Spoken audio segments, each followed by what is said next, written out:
ada 4 jenis di dalam Al-Quran yang menunjuk pada keadaan manusia secara umum berdasarkan kebahagiaan dan kesuksesan hidupnya. Ada berapa jenis? 4 ya.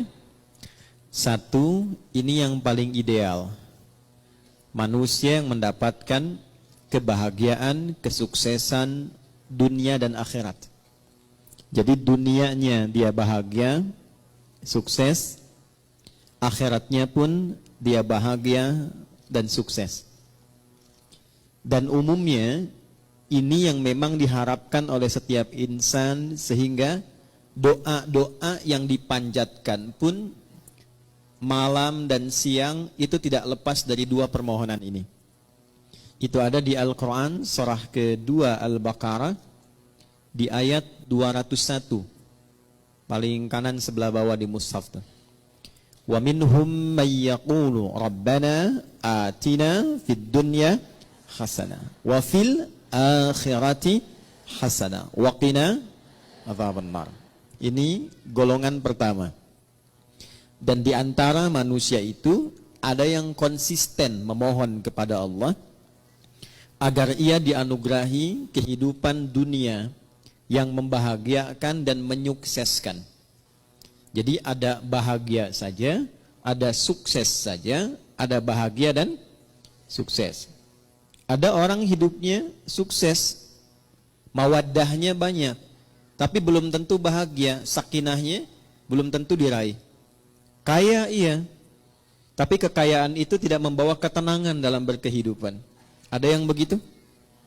Ada. Jadi ibu pilih mana? Kaya tapi gelisah atau miskin tapi tenang? Alhamdulillah. Oke.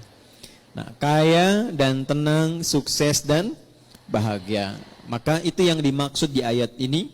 Ada orang yang konsisten dengan permohonannya. Dia memohon kepada Allah Subhanahu wa ta'ala agar hidupnya di dunia itu bisa tenang dan sukses, bahagia dan sukses, serta kesuksesan dan kebahagiaan ini bisa dibawa lestari sampai pulang ke akhirat.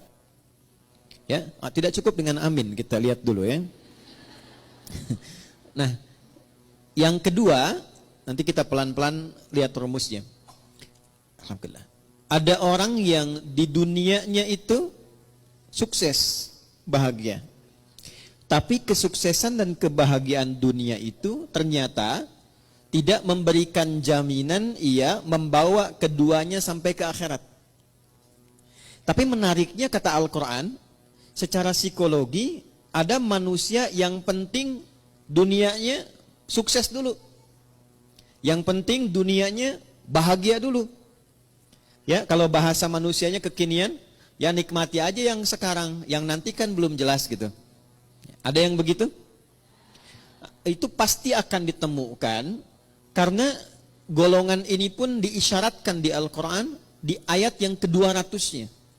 Jadi kalau tadi 201, kita naik sedikit ke atas ke ayat 200, kita akan temukan tipikal golongan demikian.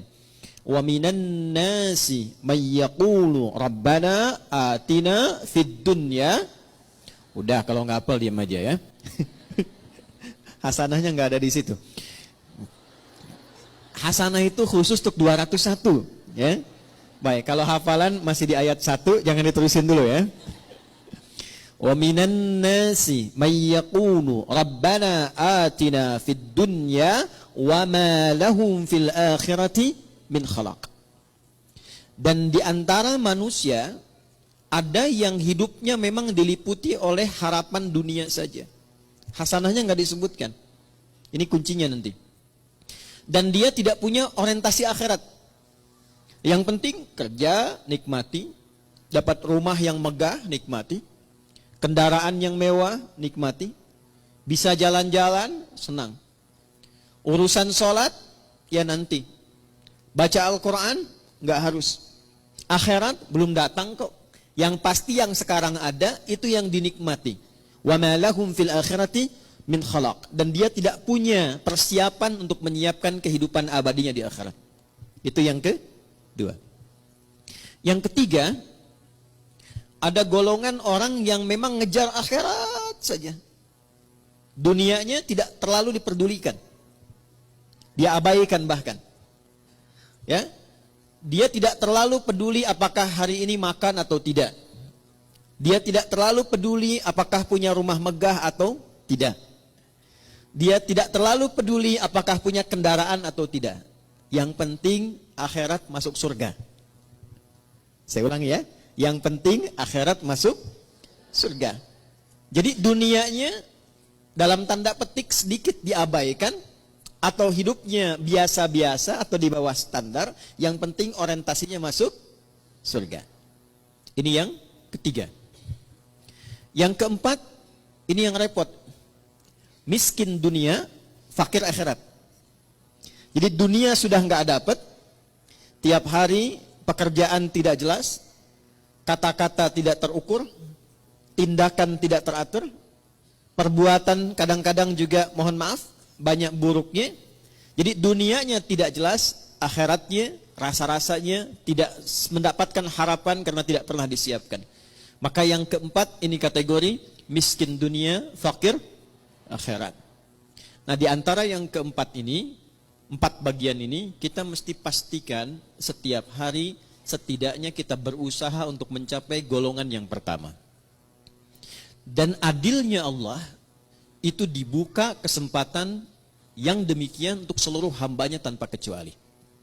Jadi ibu tidak harus berpikir jadi ustadzah kah, ya, atau suaminya jadi kiai kah, jadi pejabat kah, jadi hartawan kah. Semua sepanjang kita menjadi bagian dari hamba Allah, maka terbuka untuk mendapatkan bagian golongan yang pertama.